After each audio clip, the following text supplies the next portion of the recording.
And while they're petting puppies, she decided, I'm running for school board. And so she just jumped in while petting puppies. Puppies and politics. Done. Puppies and politics.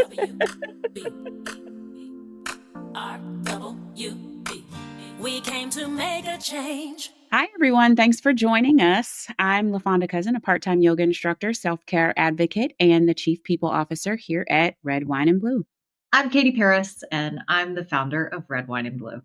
In a few minutes, we'll be joined by Sherry Luce and Stacy Kunkel. Stacy is our Pennsylvania Deputy Program Director, and Sherry is our Pennsylvania State Program Director. We celebrated some awesome wins in Pennsylvania last week, so I'm super excited for them to tell us all about it.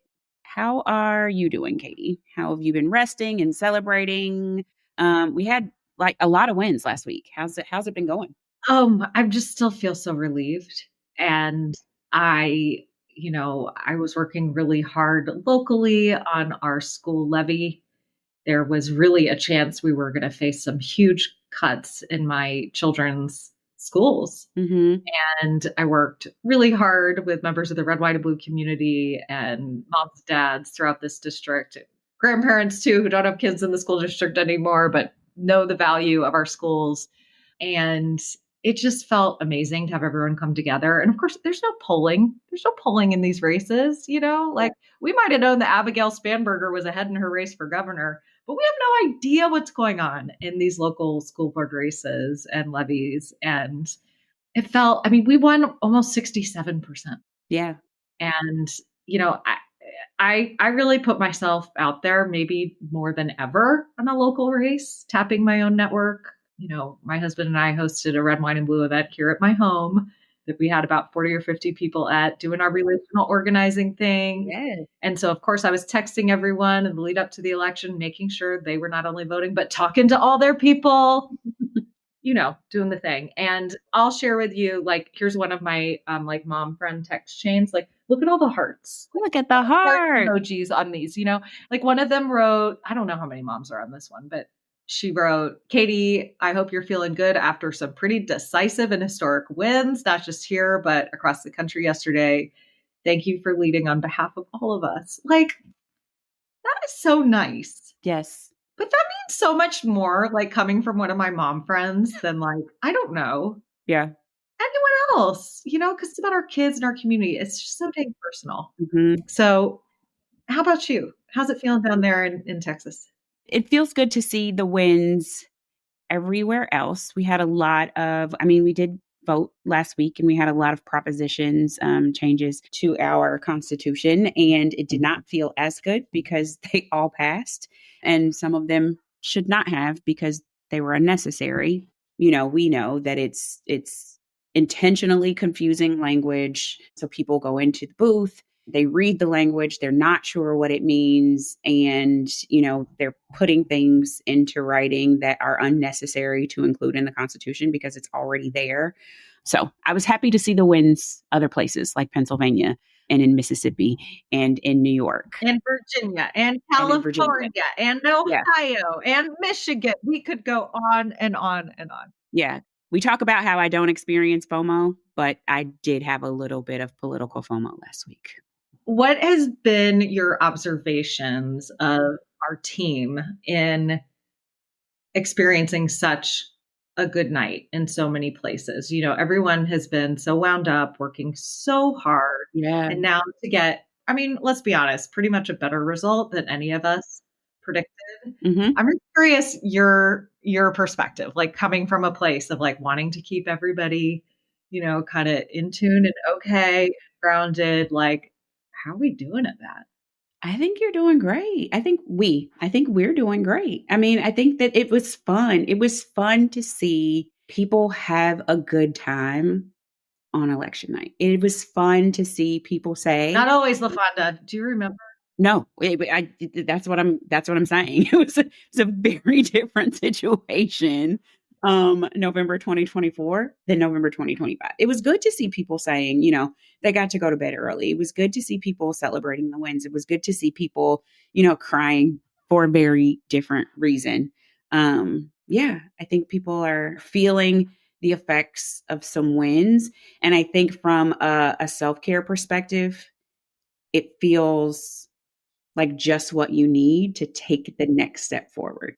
The losses motivate you to push hard, but I think those wins help you feel like, okay, there are people in this with us. Like let's keep doing it. And I think that win, it's not just because, look, I'm not down for politics. It's just about the game. Mm-hmm. Like, I'm not interested in that. That is not what is going to protect our country. But these wins represent a feeling for me that's much deeper. Yeah. It is, I'm not alone. Yeah. All these communities, all these states across the country, people stood up together and they said, enough. This is not okay. Yeah. This is not normal. What we're seeing is not okay. Mm-hmm. And that makes me feel more okay. Yeah. You know? I mean, processing the losses, I think that was more of okay, we have this team. Mm-hmm. Who do I turn to? Who do I kind of get that sense of firm ground again, that assurance, we're going to make it. Somehow we'll make this okay. But wow, is it just a broader, at the end of the day, isn't just a sense of community and belonging so much of what makes us feel safe and secure, right? It's like, I feel like I could look across this country from sea to shining sea. And it's like, let's do this, people. This is still a country where it's about we the people. And as much as I have lost faith in so many politicians and in, a lot of our institutions, as so many Americans have, I haven't lost faith in the people. Yeah. It definitely felt like a we the people night. It was very much a we the people night. We the people are sick of it. So we are really lucky to have with us today a couple women that we get to work with day in and day out, and they do it from the ground in Pennsylvania. Let's hear from Stacy and let's hear from Sherry about how hard they've been working and how they do it. How do they manage it all? Okay. Thank you for being on the pod. Thank you for having us. We're so excited. Everyone's excited. We love doing this together. I am really excited to have you guys here too, especially because there were tons of headlines. We've all seen it. We're still seeing them about election results and things like the New York mayor's race and the Virginia, New Jersey governor's races. And every now and then you would hear a whisper about the state Supreme Court victories in Pennsylvania, which I know we're all very relieved to see, that things like election integrity and reproductive freedom and public education still have a shot to be protected. And so congratulations on that. But what I'm really excited to dig in with you all today is that I don't know the extent that people may realize the total havoc and chaos that the state has had to deal with over the last 4 or 5 years or so of extremists taking over school board after school board. Most of that happened in 2021, coming off of lockdown around COVID.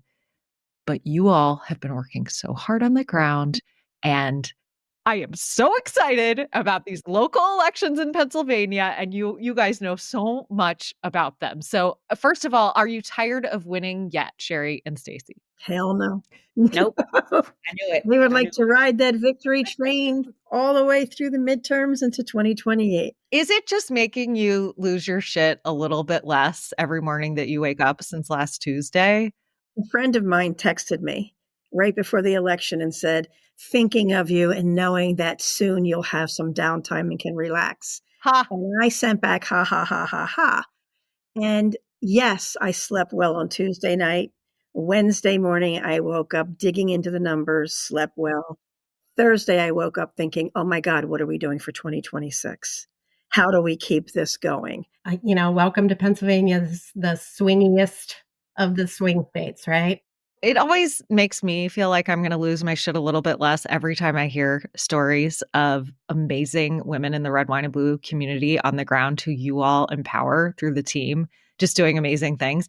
Do you want to talk a little bit about, I don't know, choose your favorite district? I don't know, Sherry, are you going to say Pine Richland? Is she going to say Oxford? I think we've got a couple that were just really powerful. I think everyone knows Central Bucks and Bucks County was the epicenter in 2023. And we had the privilege of working with women there who started groups and just took over their communities, flipped their boards in 2023. And then last Tuesday just solidified that.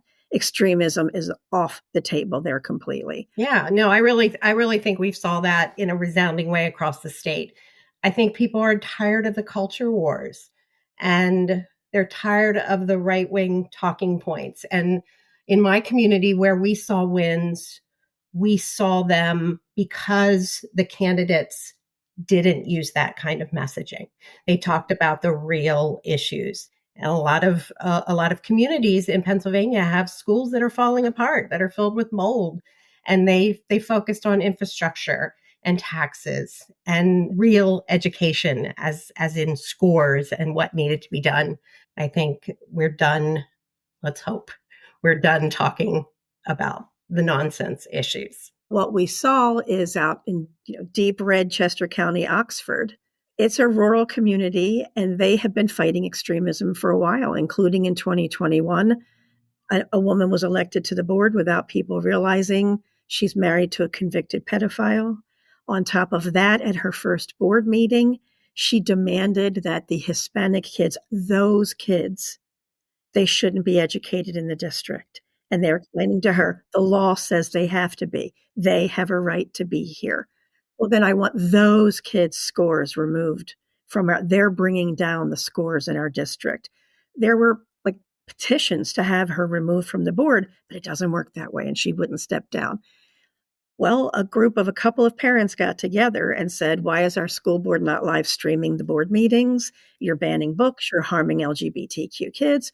They went out and bought a tripod.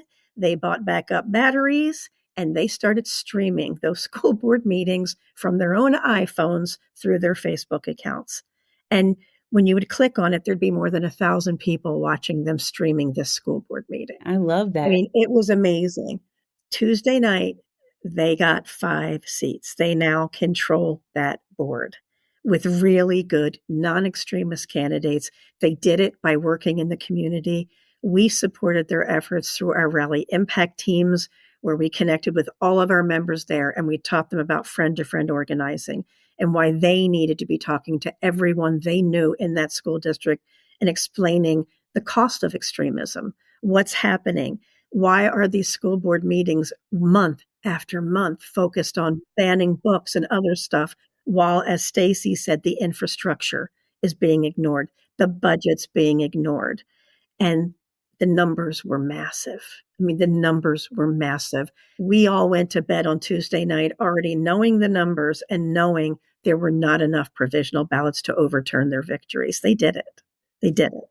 That's such an incredible story. That's amazing. I mean, a couple of moms and a tripod, and the streaming to their Facebook accounts. Like, this is what we hear over and over. And to me, this is what politics is. Imagine if when everybody thought about like, oh, do you want to get involved in politics? It was like, they thought of things like moms and a tripod, like there's other moms over here getting their Google spreadsheets together and like figuring it out. Prime Richland did that too. It was a group of parents who said, we've had enough. They swept it.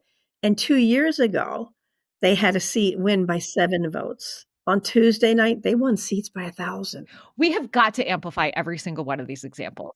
Like, this is how we create FOMO. Mhm. Like, I want to be a part of that parent group. I mean, they probably won't have me because I don't live there. That would be weird. But you know what I mean? Like, I want to be friends with the 2 women in the tripod. Like, let's go hang. Yeah. Like, this is, to me, politics needs such a rebrand, and like putting these kinds of women who are just getting it done through friends in their communities. This is how we do it. You know what I mean? I don't want to hear anymore from pundits on MSNBC or Fox or CNN. I want to hear from those women.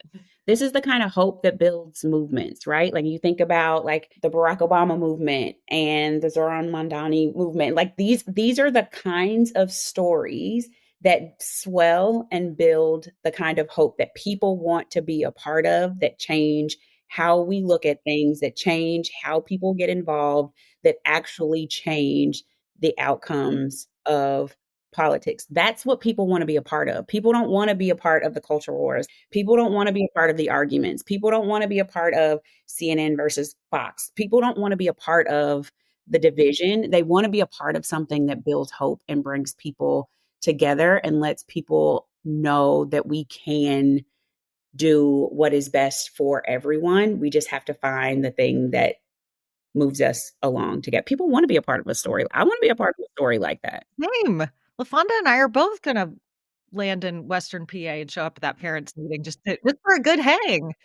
Stacy, you wrote some just beautiful, I'm going to call them love letters to the PA community of women following these victories. And what I loved about it so much is that you weren't like, hey, y'all, look, we won a bunch of races. Here's the results. Da, da, da. Like, yes, of course, we're communicating the data and everything. But what you captured in those letters, those emails, those notes to your community was a sense of sisterhood.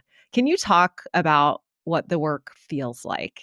The sisterhood that Red, Wine, and Blue has allowed so many communities to build these past couple of years is critical. I came from a place where many women have come from recently or are still there. And they do think that politics is something that's not for them, that it's too much, it's too hard. And Red, Wine, and Blue has given us the opportunity to teach women that what they have to contribute is enough. It's enough, whatever it is that they can contribute. And we have women coming to us from all different types of backgrounds, whether they've been doing this for a long time or whether they have never once dipped their toe into politics before. And we're giving them their legs and we're giving them their confidence to be able to do this. And I did tell our team a story about a woman who had come to a couple of things last fall, but remained really, really quiet and didn't want to talk when there were opportunities to share. And then eventually came last spring and started sharing a little, which was huge for her. And then came to our big in-person event that we held in Lancaster this summer. And I was shocked to see her there because she was very quiet and introverted. And I saw her on the Capitol steps a few weeks ago for the No Kings rally. No way. In her yellow with her signs.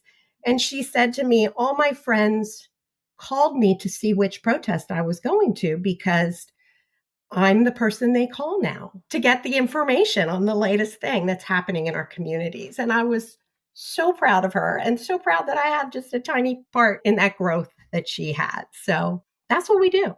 That's what we do. It's for women who thought, politics was never for them, shifting to this place of like, wait, if this is politics, I'm all in. Making it feel like friendship, making it feel fun, making it be a sisterhood that totally kicks ass together with a tripod or not. We had a woman in Boyertown School District show up to our organizer, Amy, who handled that area, held an in-person event where it was at a great place that has puppies.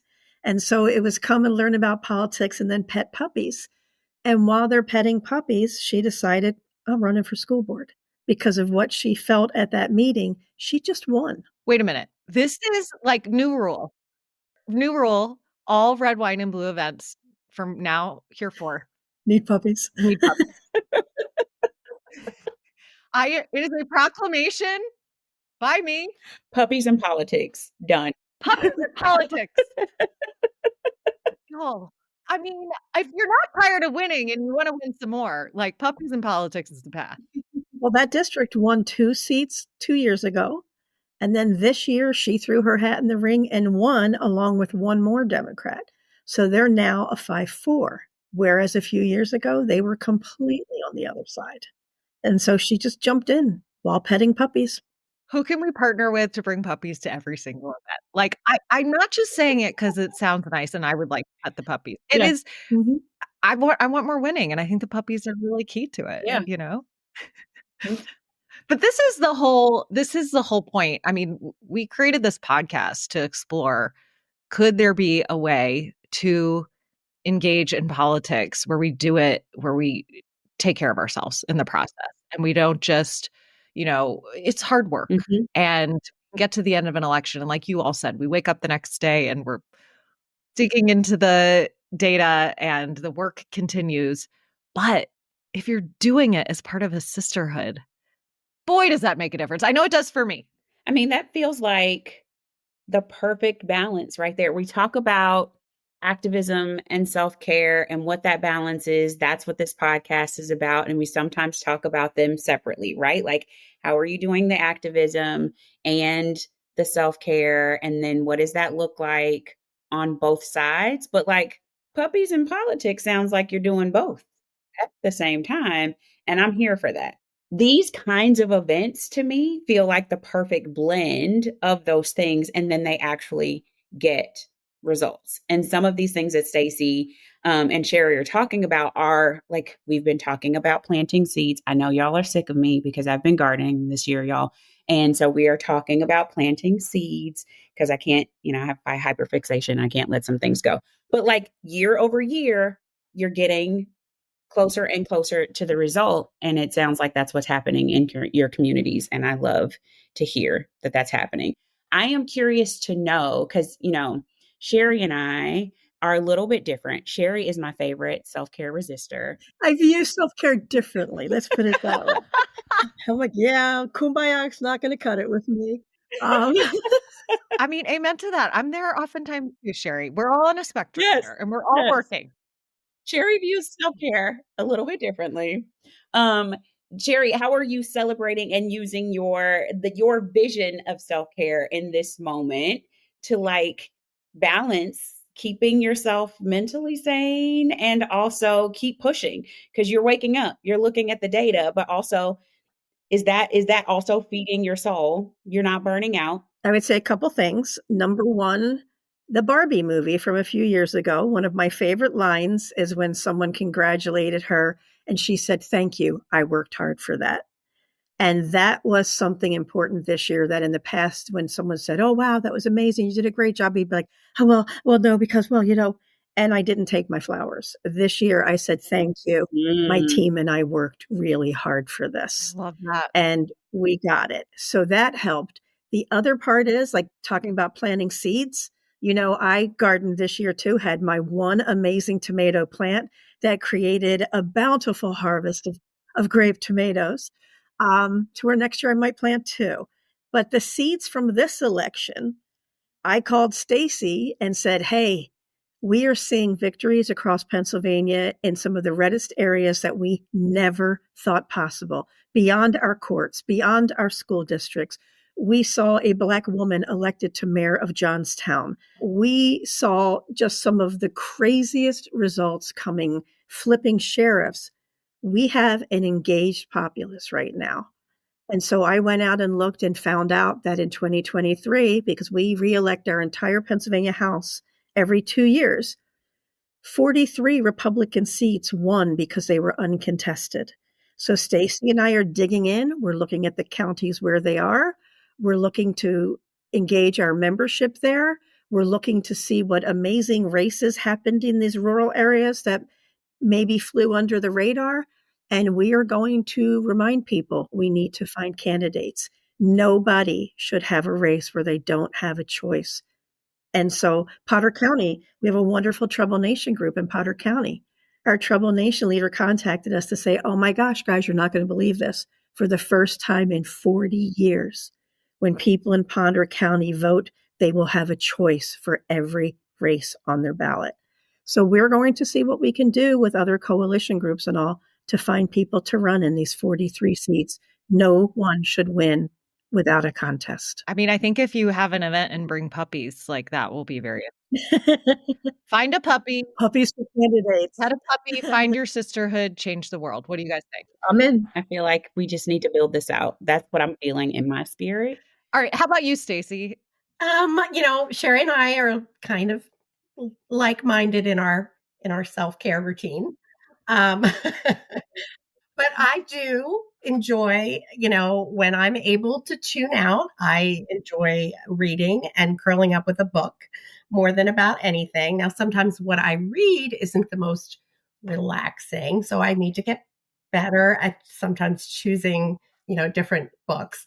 But I like to learn. And so a lot of the books that I read do have social justice themes or are, historical fiction, and that sort of thing. But my self-care is, and I don't want to say it's my work, but it's my need to be informed and to be with like-minded people, to build those relationships, to spend time with those people. It doesn't have to be talking about politics. It can just be being with those people. And I've come from a place in my life where I didn't have the luxury of being with those people. And I had to sever some ties, and I had to change the way that I've done things over the past couple of years. But that has created an amazing amount of peace for me. So, being the go-to person in my friend group for information, that brings me the kind of peace that I need. And when I go to bed at night, I sleep like a rock. So I think I'm doing okay. I think I'm doing great. I think that's great. I think we focus on that too. Community, building community, having that community make change and continuing to build that community around you. And having that community either doing the work or just having that community around you is the self-care. And so that is an acceptable answer, Stacy and Sherry. And it feels good whether it's positive and we're celebrating the wins. Yeah. And it feels good when it's negative because you have that support around you. You have that bubble around you. I'll allow it. And now we're going to take this community into 2026. There it is. Yes, ma'am. Can't wait to ride right alongside you both. I'm so glad you came here. I loved this conversation. I think the self-care resistors maybe be, I don't know, low-key embracing it in their own way. And I'm loving that because we all have to find our own way in this. I love it. And I love that, rejecting the binary, I do always, that it's one or the other. No, we can do this in our own way. And the key being friendship and sisterhood. It's so beautiful. But y'all, you worked so hard, and I know that work is continuing. Let's lean on each other and this community and continue to make it beautiful. And let's keep winning because that part's fun too. Absolutely. Congratulations. Yeah. Thank you. My team and I worked really hard. Yes, that's the answer we're looking for. Nailed it. Love it. Done. Thank y'all. Thank you. Thanks everyone for listening today. Before we go, we want to leave you with our self-care tip of the week. This week, our tip is to breathe. That's it. Deep breathing and watch your heart rate drop. Love that. Take a deep Try breath. to remember it. Okay. Like right now? Yeah. Let's take a deep breath in and out. Everyone, thank you so much for joining us on How to Not Lose Your Shit. If you're enjoying the pod, share it with a friend, okay? And we'll see you next week. How to Not Lose Your Shit is a podcast from Red, Wine, and Blue. It's hosted by Katie Paris and LaFonda Cousin and produced by Amy Thorstensen. To learn more about Red, Wine, and Blue, you can find us on social media, on the Red, Wine, and Blue app, or on our website at redwine.blue. Look around, there's something going down, but we're looking up. No matter how they try to take us down, we're gonna keep it up. We move with confidence, we're making a difference wherever we are. Good trouble is not too far. We've got the fire, we've got the grit, through the thick of it. So powerful we are. So powerful we are. So if you see us coming, just know we're making a change and we're not running. No, we're not going away. We stand together and we can stop the rain. Just know that if we came to make a change. Make a change, make a change, make a change. Oh yes, we came to make a change. Make a change, make a change, make a change, make a change. Oh yes, we came to make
We came to make a change.